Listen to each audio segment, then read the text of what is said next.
Hello and welcome to a new YouTube video.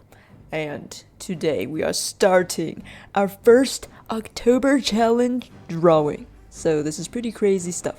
Yeah, really super crazy. Like your brain is actually exploding right now. Okay, anyways, so I saw this cool list by Drawtober, which is this one.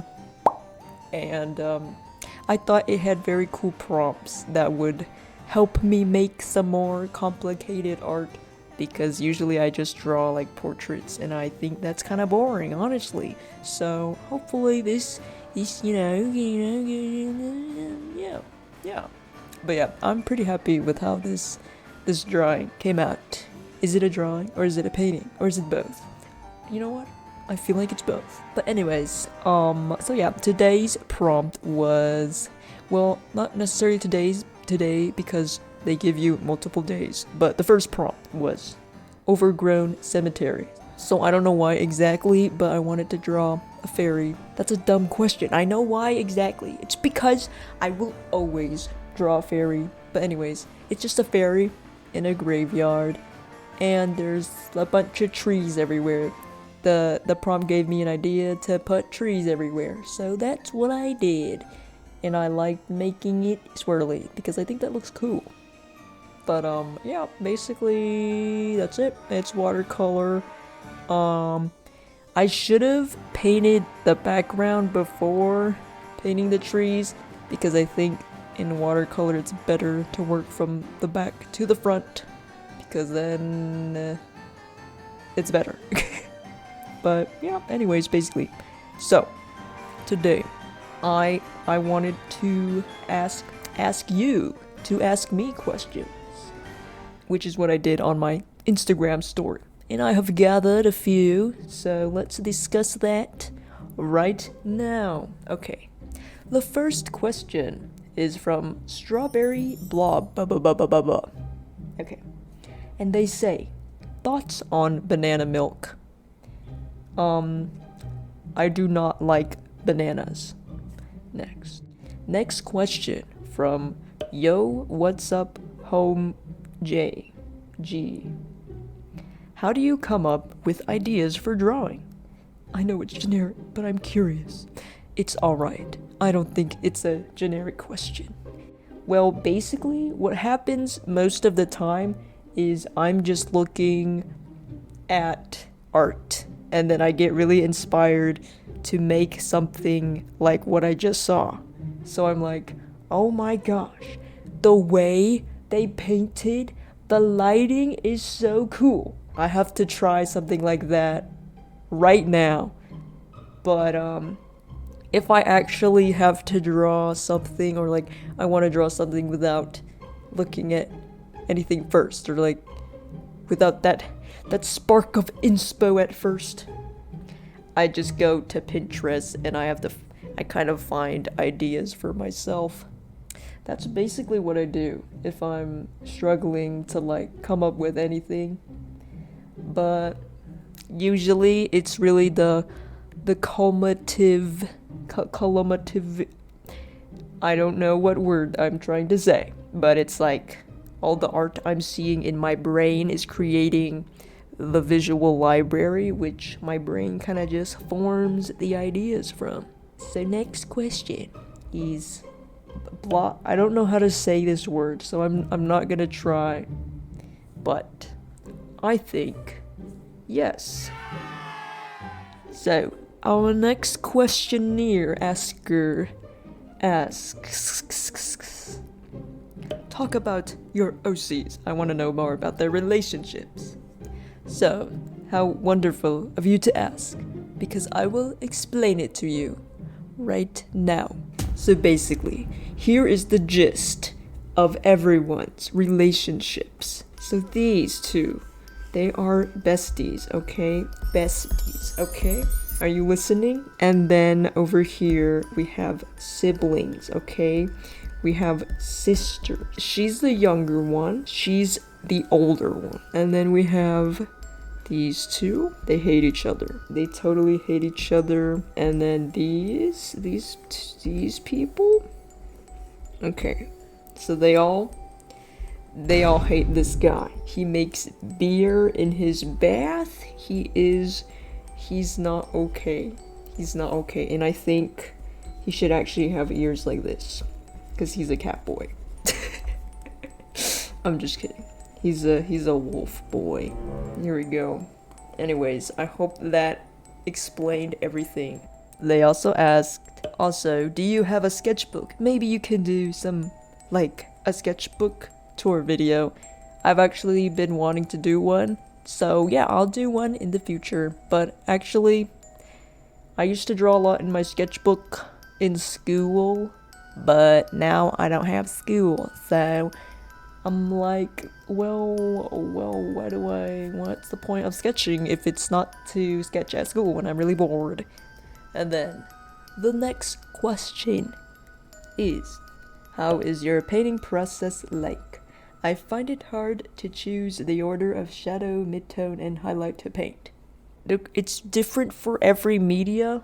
The process, you know, it's different for oils or watercolors or what's it called? Digital. Yes, that's what it's called. Okay. Excuse me. But since we are doing watercolor in this video, I'm going to explain to you how I watercolor.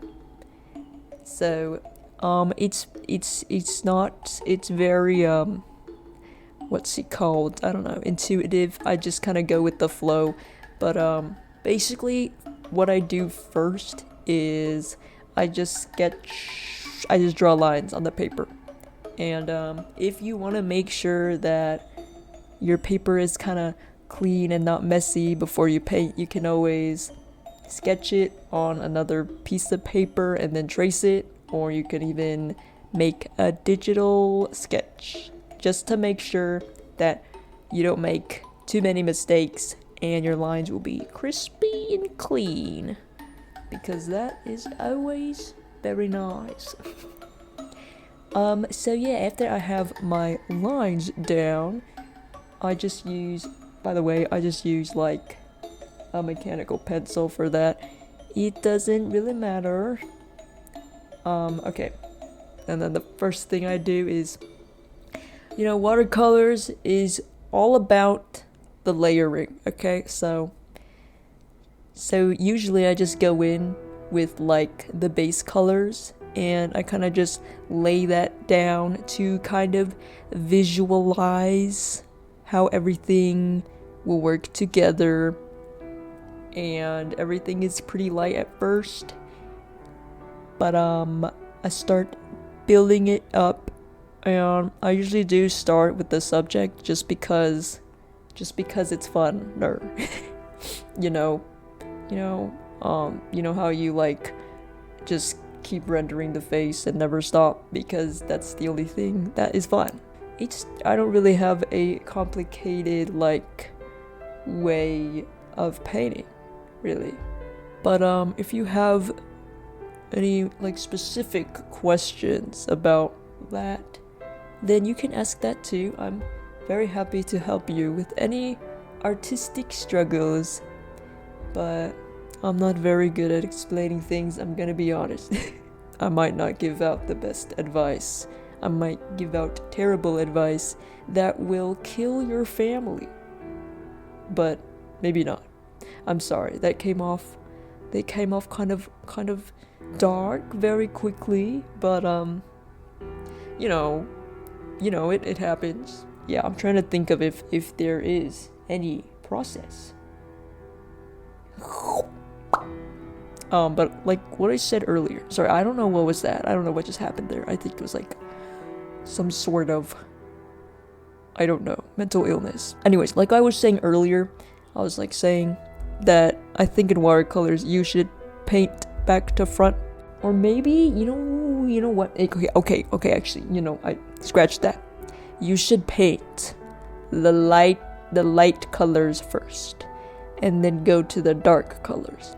Because a problem I had with this painting is that I started on the trees, and the trees in the foreground is the darkest kind of thing in this painting, And then when I went to work on the background, which was lighter, I kind of had to scrub over it, which kind of ruined the crispiness. But so maybe start light to dark.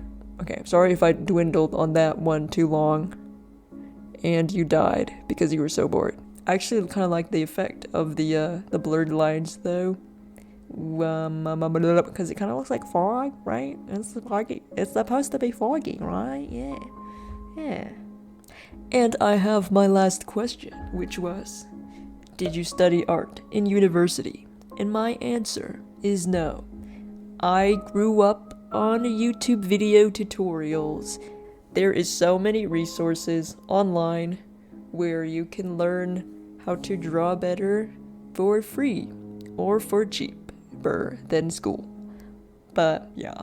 Well, you know what? School does sound very fun and productive and nice and will probably help you get a job better. But also it's kind of expensive, so that's the main reason why I wouldn't go. But maybe in the future when I am like 50 years old and rich, then I'll go back to art school or something. I think animation school would be nice too, but that's in the future. So that is all the questions I have for today. I hope that was super duper informative. And it looks like we are nearing the end of the video, and I'm running out of things to say. Now listen to this very satisfying tape pulling. Okay, well, the tape ripping off that paper is not very satisfying. Just pretend it's very clean and pristine. Okay, here's the painting. I hope you enjoyed this video, and if you did, you should tell your parents and your mom about it. Your parents and your mom. But yeah, I feel burp coming up, so okay, goodbye.